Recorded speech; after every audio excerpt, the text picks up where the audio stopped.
నమస్తే welcome to Yadav vision నేను మీ అక్క Mahesh Yadav today our special guest Balkampet X board మెంబర్గా పనిచేయడం జరిగింది ప్రస్తుతం బీఆర్ఎస్ పార్టీలో కొనసాగడం జరుగుతుంది అతను ఎవరో కాదు ముచ్చర్ల ఆంజనేయులు యాదవ్ గారు మనతో పాటు ఉన్నారు సో దేవాలయాలకు సంబంధించి అన్నగారికి చాలా అవగాహన ఉంది సో మరిన్ని విషయాలు అన్నగారిని అడిగి తెలుసుకునే ప్రయత్నం చేద్దాం అన్న నమస్తే నమస్తే ముఖ్యంగా బల్కంపేట దేవాలయానికి మీరు బోర్డు మెంబర్ కూడా పనిచేయడం జరిగిందన్న సో మీ కాలంలో మీరు దేవాలయానికి ఎట్లా సేవలు చేయాలి 2021లో తలసాని శ్రీనివాస్ యాదవ్ గారు మినిస్టర్ గారు ఉన్నప్పుడు నాకు అవకాశం ఇవ్వడం జరిగింది ఓకే బోర్డు మెంబర్గా ఎల్లమ్మ టెంపుల్ బోర్డు మెంబర్గా నేను బోర్డు మెంబర్ అయిన తర్వాత తలసాని శ్రీనివాస్ యాదవ్ గారి ఆధ్వర్యంలో ఓకే చాలా డెవలప్మెంట్ ముంగట షెడ్స్ కానీ పక్కకి షెడ్లు కానీ వచ్చిన భక్తులకు ఎలాంటి ఇబ్బంది లేకుండా సకల సౌకర్యాలు ఏర్పాటు చేసాం హైలైట్ ప్రోగ్రామ్ ఏంటంటే మేము శ్రీనివాస ఆధ్వర్యంలో మల్టీప్లేస్ పార్కింగ్ దేవస్థానం తరపు నుండి 7 కోట్లు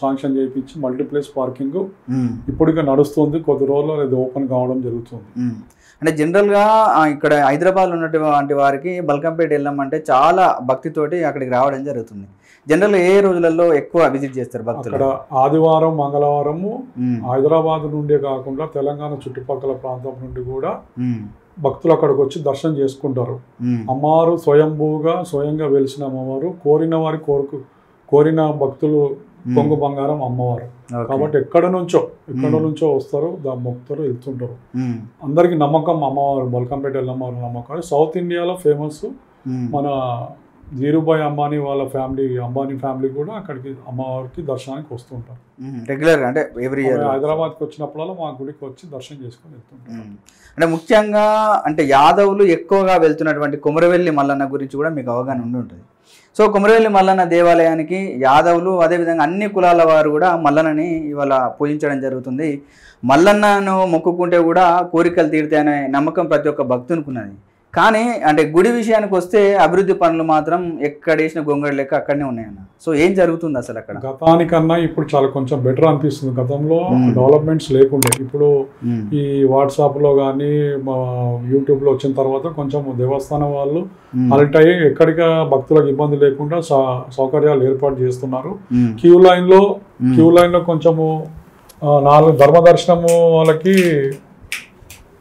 ధర్మదర్శనము వాళ్ళకి కొంచెం ఇబ్బందికరం ఉందని గతంలో చెప్పడం జరిగింది దాన్ని కూడా వాళ్ళు రెక్టిఫై చేసి అక్కడ లోపల బాత్రూమ్స్ కానీ అవి కానీ వస్తూ ఉంటారు మన హైదరాబాద్ నుంచి సర్టీ పాటించి ఎవ్రీ ఇయర్ జనవరి వెళ్ళిన ఫస్ట్ ఆదివారం నుంచి 11 ఆదివారం వరకు బ్రహ్మాండమైన జాతర జరుగుతుంటుంది అక్కడ హైదరాబాద్ నుంచి వచ్చే వాళ్ళకు 3 వారాలు కంటిన్యూషన్ హైదరాబాద్ పబ్లిక్ బాగా వస్తుంటారు సర్టీ పాటించి అక్కడికి వచ్చిన తర్వాత మల్లన్నకి బోనం చేసి పట్నం కొట్టించుకొని పాలు పట్టించుకొని దేవుళ్ళ లగ్గాలు చేసుకొని దాని తర్వాత వాళ్ళు మొక్కుబడి చెల్లించుకొని కొండపోచమ్మ దగ్గర నుంచి వాళ్ళు హైదరాబాద్కి వస్తూ ఉంటారు అక్కడ ఒకప్పుడు గొల్లలు కుర్మాలు ఎక్కువ పూజించేవాళ్ళు కానీ ఈ మధ్యకాలంలో మల్లన్న మహిమలు చాలా మంది బహుజనులు గుర్తించి చాలా మంది కూడా మల్లన్నను మొక్కుతున్నారు మొక్కిన వారికి కొంగు బంగారం మల్లన్న ఏ కార్యం మల్లన్న మొక్కితే ఎలాంటి సమస్యలైనా దరి చేరవు రావు అంటే ఈ మల్లన్న పట్నాలు తర్వాత పాలు పట్టడం లాంటి కార్యక్రమాలు జరుగుతాయి సో ఏంటి అంటే మల్లన్న పట్నాలు ఎందుకు చేస్తారు మల్లన్న పట్నాలు అనేది వీళ్ళు మొక్కుబడి యాదవులకు కుర్మాలకు మొక్కుబడి ఉంటుంది అది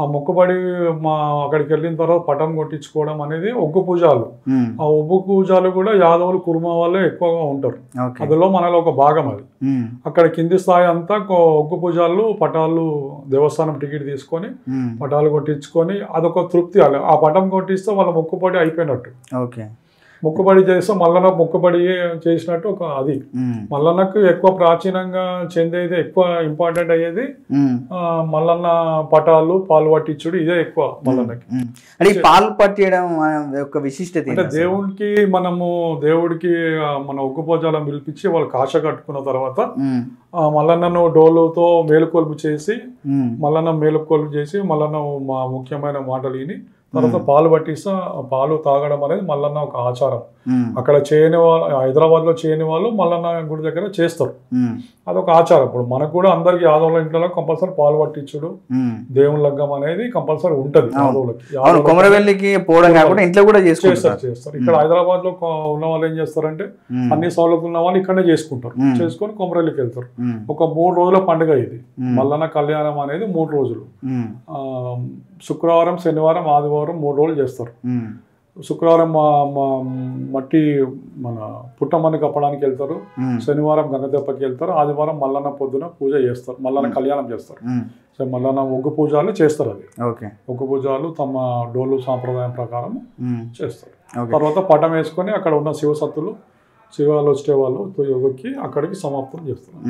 ఈ కుమరవెల్లి మల్లన్నకు అదేవిధంగా కొండ పోచమ్మకు మధ్యన ఉన్నటువంటి సంబంధం ఉంది. ప్రతి భక్తుడు కూడా కుమరవెల్లి వెళ్ళినంటే ఖచ్చితంగా కొండ పోచమ్మని దర్శనం చేసుకొని రావడం జరుగుతుంది. అయితే ఇక్కడ నెల రోజులు మన యాదవులు కానీ కురుమాలు కానీ మల్లన్న పూజ చేస్తాం. ఇతర మతస్థులు ఇతర కులస్తులు కూడా ఏం చేస్తారంటే నెల రోజులు ఏం తినరు, ఒక్క పొద్దు ఉంటుంది అనమాట. ఆదివారం ఇంట్లో పూజలు చేస్తారు. దాని తర్వాత మటన్ చికెన్ నాన్ వెజ్ ఏం తినరు. తర్వాత మల్లన్న గుడికి వచ్చిన తర్వాత మొక్కుబడి చెల్లించుకొని కొండపోచమ్మ దగ్గరికి వచ్చి కొండపోచమ్మ బోనం చేసి యాట కోసి అప్పుడు దావత్ చేసుకొని హైదరాబాద్కి వస్తారు. ఓకే. జనరల్గా మనకు శ్రీశైలం మల్లన్న, కుమరవెల్లి మల్లన్న, ఓదెల మల్లన్న ఇట్లా అనేక రకాల దేవాలయాలు నైనవోలు మల్లన్న అని. సో అయితే విషయం ఏంటంటే శ్రీశైలం మల్లన్నని ఆల్రెడీ ఇంతకుముందు యాదవులు పూజలు ఉండే, కానీ ఇప్పుడు మొత్తం యాదవులను పక్కన పెట్టేసి కేవలం బ్రాహ్మణులు మాత్రమే పూజలు చేయడం జరుగుతుంది. అంటే ఇది మన కుట్ర అనుకోవచ్చా, ఏం జరుగుతుందని? అంటే అప్పుడు ప్రాచీన కాలంలో ఎక్కువ మల్లన్నను పూజ చేసేది, ప్రాచీన కాలంలో మల్లన్నను పూజ చేసేది గొల్ల కుర్మలే. గొల్ల కుర్మలు ఒగ్గు పూజారులు, ఒగ్గు పూజల ఆధ్వర్యంలో పూజ చేస్తాం. ఈ రాను రాను కొంచెము పబ్లిక్ పెరగడం వల్ల మనం కొంచెం కనుమరుగు చేయడం జరిగింది అనమాట. అంటే కుమరవెల్లి మల్లన్న విషయానికి వస్తే కూడా ఆ మధ్య కొంచెం ఇష్యూస్ అయినాయి. అంటే ఏం జరుగుతుంది అక్కడ కూడా? అంటే ఇక్కడ మనము 2 కళ్యాణాలు చేస్తారు. ఒకటి మన దేవస్థానం తరపు నుండి ఒక కళ్యాణం చేస్తారు, మహాశివరాత్రి తరపు నుండి ఒగ్గు పూజల ఆధ్వర్యంలో ఒక కళ్యాణం చేస్తారు. దేవస్థానం తరపు నుండి ఏమో 1 డిసెంబర్లో దేవస్థానం కళ్యాణం, అది దేవస్థానం తరపు నుండి ఆగమ శాస్త్రం ప్రకారం కళ్యాణం చేస్తారు. తర్వాత మహాశివరాత్రి రోజు యాదవుల తరపు నుండి మన జానపద సాంప్రదాయం, డోలు సాంప్రదాయము, మా బండారు సాంప్రదాయం ప్రకారము మహాశివరాత్రి రోజు మల్లన్న కళ్యాణం చేస్తారు. అక్కడ జనరల్ గా నిప్పులు పోసి ఆ నిప్పుల నుంచి కూడా అంటే మల్లన్న పటాలు తొక్కిన తర్వాత సిగాలు కొట్టేవాళ్ళు అందరూ అగ్నిగుండాలు తొక్కితే ఏమన్నా మన దగ్గర ఏమన్నా ఉన్నాయి అన్ని పాపాలు కానీ ఏదన్నా ఉండని మంచి చేసే కానీ మొక్కి ఆ నమ్మకంతో మొక్కి వెళ్తారు అనమాట. ఓకే. తిరుపతి దేవస్థానం కూడా ఇవాళ చాలా మంది భక్తులు కూడా ప్రసిద్ధ పుణ్యక్షేత్రంగా వెంకటేశ్వర స్వామిని కొలుచుకోవడం జరుగుతుంది. అయితే అక్కడ కూడా యాదవులే మొదటిగా టెంపుల్ని తెరవడం కానీ ఫస్ట్ పూజ కూడా యాదవులకే ఉంటుందంట. కానీ దాన్ని కూడా తప్పించే ప్రయత్నం చేసి ఆ మధ్య ఇష్యూస్ కూడా అయినాయి. ఏం జరిగింది అప్పుడు? గతంలో వైఎస్ రాజశేఖర రెడ్డి మన జగన్మోహన్ రెడ్డి గారి ప్రభుత్వం ఉన్నప్పుడు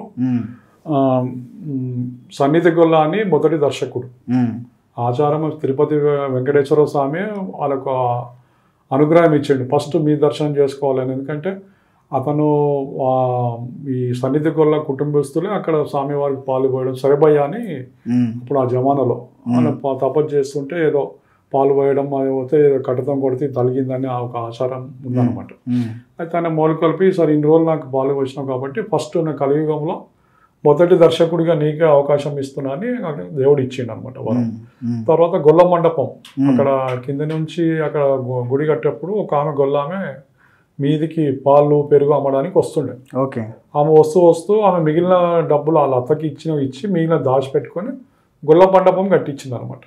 హైలైట్ ఏంటంటే తిరుమల తిరుపతి దేవస్థానం గొల్ల మండపం మంచి వాదాప్త ఎదురుగా ఉంటుంది. హైలైట్ అది ఎవరు ఎరిగినా జగమెరుగు సత్యం ఏంటంటే గొల్ల మండపం అక్కడ ఉంది. దాన్ని తీసేయాలని చూస్తే అక్కడ మన తెలంగాణలో ఆంధ్రప్రదేశ్లో ఉన్న యాదవ సంఘాలు కానీ దాన్ని ఖండించి ఆపితే జగన్మోహన్ రెడ్డి గారు దాన్ని వద్దని చెప్పి అట్లనే ఉంచారు. ఇప్పుడు అట్లనే ఉంది, ఉంటుంది ఎప్పటికీ. కలియుగం ఉన్నంత వరకు గొల్ల మండపం అనేది హైలైట్ అది. అంటే జనరల్గా తిరుపతి విషయానికి వస్తే చాలా అంటే దాదాపు దేశంలో అన్ని రాష్ట్రాల నుంచి కూడా భక్తులు అక్కడికి వెళ్ళడం జరుగుతుంది. అంటే జనరల్గా అనేక కులాలు కూడా అక్కడ రకరకాల కులాలకు సంబంధించి భవన్లు కట్టడం జరిగింది. కానీ యాదవులకు సంబంధించి ఒక భవనం కూడా నిర్మాణం కాలేదు. ఇప్పుడిప్పుడే కొంతమంది దాన్ని ఒక పెద్ద సంకల్పం తీసుకొని యాదవ్ భవన్ నిర్మాణం చేయడం జరుగుతుంది. సో మీరు ఎట్లా ఫీల్ అవుతారు? అంటే ఇప్పుడు ఈ మధ్యకాలంలో నేను కూడా ఆంధ్రప్రదేశ్ మన అక్కడ తిరుపతిలో కొత్తగా కట్టడం స్టార్ట్ అయ్యింది. మన మీ ఛానల్ ద్వారా నేను చూసిన కట్టడం. ఎందుకంటే మీద గవర్నమెంట్ వాళ్ళు ఈ మఠాలకి ఇస్తున్నారు తప్ప కులాలకు వాళ్ళు ఇవ్వట్లేదు వాళ్ళు. ఇప్పుడు కింద కట్టడమే అర్చనీయమే. ఎందుకంటే వరకు మీద దొరుకున్న వాళ్ళకి మన కుల మండపం గెస్ట్ హౌస్ ఉంది, అక్కడ పోయి ఉండడం జరుగుతుంది. ఇప్పుడు వాళ్ళకు కూడా మీ ద్వారా వాళ్ళకి ధన్యవాదాలు. ఎందుకంటే తిరుపతిలో కట్టడం అనేది యాదవ్ సత్రం కట్టడం అనేది గొప్ప నియమం, అభినందనీయమే అది. అంటే జనరల్గా అంటే ఇంత సాంస్కృతిక చరిత్ర ఉన్నటువంటి యాదవులు ఇంకా అణచివేయబడుతున్నారు అనేసి చాలా మంది మాట్లాడుతున్నారు. ఎందుకంటే చరిత్ర గల్ల కులం ఏదైనా ఉందంటే గొల్ల కులం. ఎందుకంటే వీళ్ళు బర్రెలు కానీ గొర్రెలు కానీ మెరుపుకుంటా అడుగుల పొంటి పోతుంటారు. ఎక్కడ ఏముంది ఏం సంగతి, ఏ దేవుడు కనిపించాలన్నా ఏడు అరే పలానా దేవుడు అక్కడ వెలిసిన అనేది మనకే తెలుస్తుంది ఫస్ట్. ఎందుకు తెలుస్తుంది అంటే వీళ్ళు పొద్దున్న నుంచి అడవిలో ఉంటారు, ఇంటికాడ ఉంటే తక్కువ. అక్కడ ఉండడం వల్ల మనకు చరిత్ర ఉంది, మనకు ఏదైనా అదే అనమాట.